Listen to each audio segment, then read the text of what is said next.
Magandang gabi Pilipinas. Para sa ating ulat panahon, dalawang weather systems nga po ang nakakaapekto sa ating bansa ngayong gabi. Una nga po itong tail of a cold front na partikular na nakakaapekto dyan po yan sa Eastern Visayas. At pangalawa, gaya nga po ng ating nakikita, ang trough ng isang low pressure area dyan po yan sa Eastern Mindanao. Para sa asang lagay ng panahon sa mga susunod na oras, dyan po sa Visayas, Mindanao at ganoon din sa lalawigan ng Palawan, asahan po natin ang cloudy skies na may light to moderate rain showers and thunderstorms. At dyan naman po, gaya ng ating nakikita, sa Cagayan Valley, ganoon din sa Aurora, Quezon at sa Bicol Region, aktibo po dyan itong northeast monsoon. So asahan po natin ang cloudy skies na may light rains dahil nga po yan sa nasabing weather system.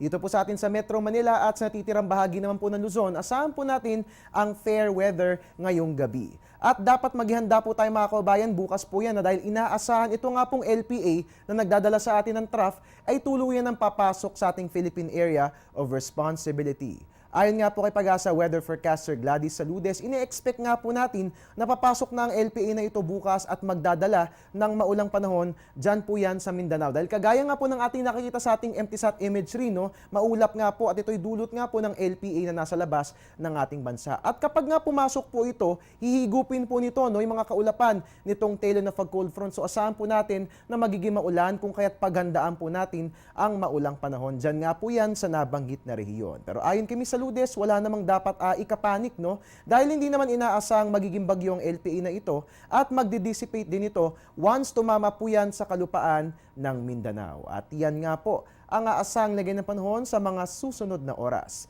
Para naman po sa mga detalye ng ating global weather news, antabayanan po yan sa aming pagbabalik. Teng, ang package. Ma'am, sabi ng Air 21 on the road na. Ano, Teng? Ang package. Ma'am, sabi ng Air 21 na receive na. Okay, very good. Basta padala, sagot ka ng Air 21. May real-time delivery updates via text para worry-free ka. Teng, ang package, napadala mo na? Yes, ma'am, sa Air 21. Sa Air 21, sagot ko, padala mo. Para sa ating global weather news, winter storm packs patuloy na nananala sa southern part ng United States of America. Masamang panahon nga ang idinudulot ni winter storm pack sa nasabing bansa at nagdadala nga ito ng freezing rain, sleet at ice sa state ng Texas, Arkansas, Louisiana, Mississippi, Alabama, Georgia, South Carolina at North Carolina. Libo-libong flights patungong Dallas, Atlanta at Charlotte ang nakansela dahil sa masungit na panahon. Inaasang patuloy na makararanas ng heavy snowfall at malamig na hangin sa southern part ng US at inaabisuhan nga po ng otoridad ang mga residente ng mga apektadong lugar na huwag munang bumiyahe sa daan at sa himpapawid para maiwasan ang mga panganib na dala ni winter storm packs.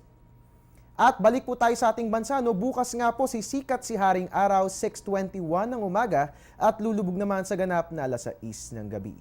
At yan po muna ang latest mula rito sa Pag-asa DOST. Para nga naman mag-updated kayo palagi sa lagay ng ating weather, please follow us on Twitter at Panahon TV at ang ating website pwedeng i-check, it's www.panahon.tv.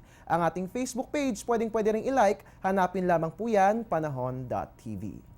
At yan po muna ang latest mula rito sa Pag-asa DOST. At your service ang inyong weatherman, Harry Bayona, para sa Telebisyon ng Bayan. Good evening.